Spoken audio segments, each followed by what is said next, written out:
Je n'ai pas l'impression que la situation des femmes et des enfants soit au cœur des choses. Je pense que tous les candidats dans leur programme ont des aspects liés aux femmes et aux jeunes. Mais aujourd'hui, quand on regarde le nombre de candidatures et où il n'y a aucune femme, c'est déjà un signe de combien finalement la place des femmes est assez minime sur l'arène politique. Je peux difficilement imaginer ça dans un pays où la majorité de la population est féminine. Mais voilà, la réalité, c'est qu'aujourd'hui, on a 5 candidats, aucune candidate. Mais je pense que ça n'empêche pas les femmes de pouvoir parler de leurs préoccupations, de pouvoir un peu défier les candidats sur ce qu'ils comptent faire pour les femmes et les jeunes. Mais je pense que dans le contexte actuel du Sénégal, à la limite, prendre l'angle du droit des femmes est très biaisé parce qu'il y a tout à faire. Nous sommes dans un pays où on ne se raconte pas d'histoire. Le pays ne va pas si bien que ça. Il y a des besoins dans tous les domaines. Et évidemment, dans tous ces domaines-là, la place des femmes sera centrale, la place des jeunes, dans un contexte où aussi la majorité de la population est très très jeune.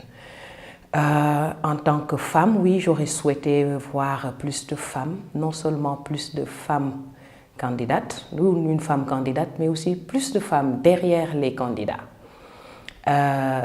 Quand je vois comment Mme Aïssata Tall Sall a été traînée dans la boue parce qu'elle a décidé de soutenir un candidat, ça, pourtant on en a vu beaucoup qui ont soutenu des candidats qu'on ne s'attendait pas. Il n'y a aucun homme qui a été traité comme elle a été traitée.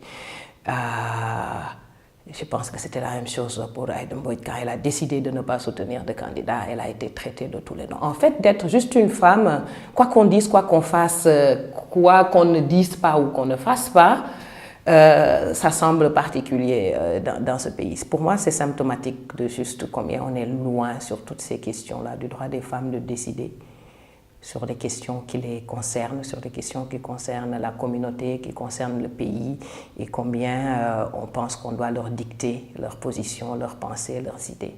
Et c'est ça qui retarde ce pays. Vous voulez vraiment que je sois honnête? Je ne suis aucun d'eux. Je ne suis pas la campagne, je ne veux pas savoir ce qu'ils disent.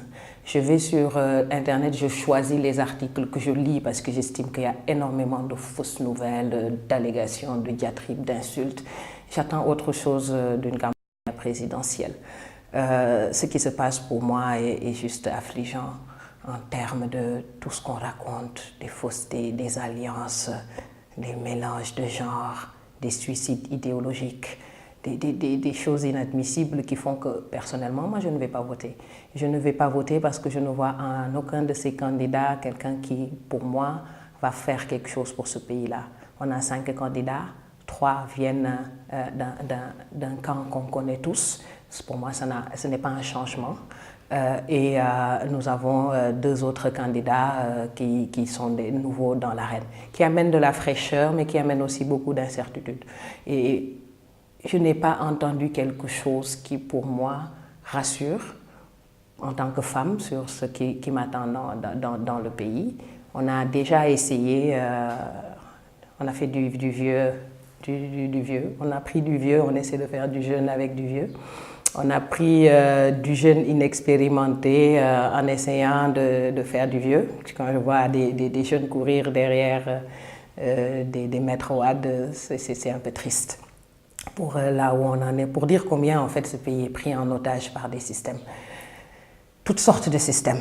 Que ce soit le libéralisme à outrance, comme ce soit d'autres idéologies qui sont là, mais je pense qu'on est juste pris en otage entre des gens qui veulent le pouvoir.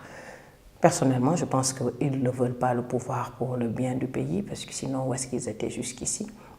Pour le bien du pays, je pense qu'on est revenu aussi sur l'homme-providence.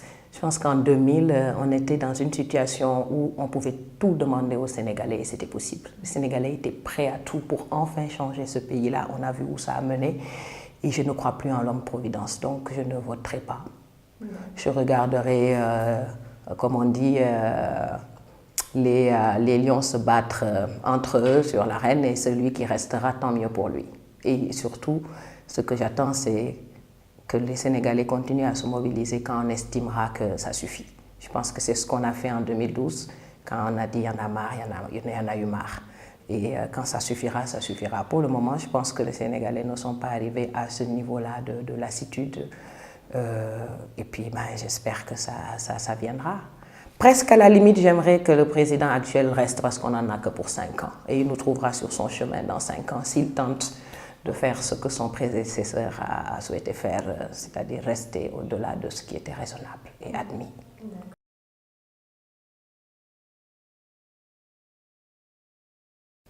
On ne peut pas développer ce pays en faisant fi de sa majorité. Les femmes sont la majorité de ce pays, c'est un fait. Les jeunes sont la majorité de ce pays, c'est un fait. Si on veut développer ce pays, il faut d'abord penser aux femmes et aux jeunes. Ce sont des forces motrices. Si on continue à penser qu'on peut tromper les gens, naxaate bi lañ war a bàyyi dans ce pays. En vérité, on ne tient que des discours pour apaiser les gens, pour faire plaisir. Tous ces candidats-là, aujourd'hui, on les mettrait face à un panel de femmes, ils diraient exactement ce que les femmes ont envie d'entendre. On les mettrait face à un panel de jeunes, ils diront exactement ce que les jeunes veulent. La fin justifie les moyens pour la plupart de ceux qui aspirent au pouvoir. Il faut beaucoup, pour moi, d'ego hypertrophié pour vouloir le pouvoir, sachant tout ce que cela implique comme probité, ce que ça implique comme sacrifice, ce que cela implique comme décision douloureuse. Je ne pense pas qu'aucun de ceux qui nous ont dirigés ici, jusqu'ici, ont été assez courageux pour prendre les décisions qu'il faut, poser les actes qu'il faut pour faire réellement avancer ce pays-là. Donc si j'ai vraiment un message, c'est il faut se mettre au travail là maintenant. C'est vraiment, il est temps, on est au 21e siècle.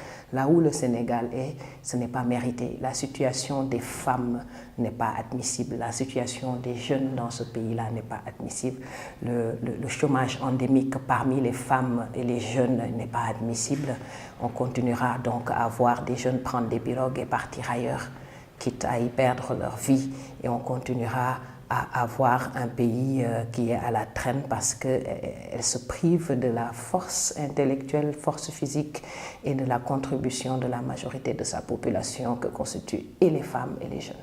C'est plutôt les femmes qui remplissent tous les meetings, mais quand il s'agit de diriger, voilà, c'est derrière. C'est encore un signe que les femmes doivent parler plus, s'impliquer plus, s'engager plus, aller réclamer des places. Personne ne le fera à leur place. Le Sénégal appartient à tout le monde. Il faut que les femmes aillent voter massivement. Celles qui pensent qu'elles ont un candidat à soutenir, qu'elles y aillent. Et surtout, il faut qu'elles fassent entendre leur voix sur toutes ces questions-là.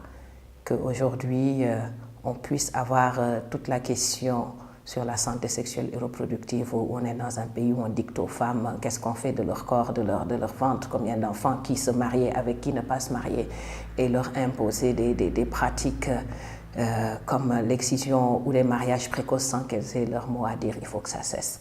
Et donc, il est temps que les femmes occupent la place qui est la leur, qui n'est pas une place qu'on leur donne, c'est une place qui est là pour elles. Elles sont là, elles existent, elles vivent, travaillent dans ce pays-là. Elles ont le droit de participer à l'avancement du pays, à l'avancement des débats importants pour le pays.